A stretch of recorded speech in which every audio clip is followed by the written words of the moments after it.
distort a person's identity or personality is parental influences.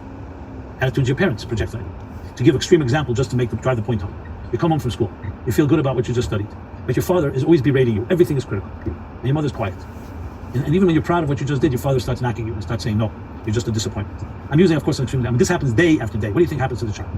This enthusiastic, bubbly, jovial child suddenly becomes afraid because they know that father is going to criticize, and therefore starts repressing their feelings and is not so excited about things.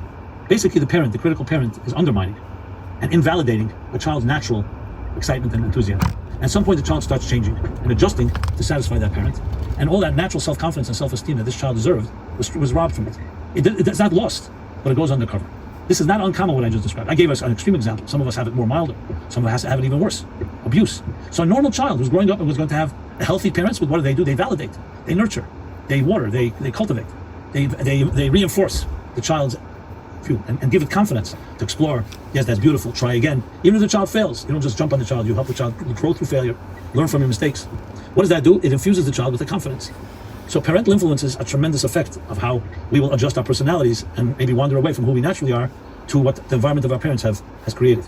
And this can go, as I said, the terrible way. It can also go in a good way.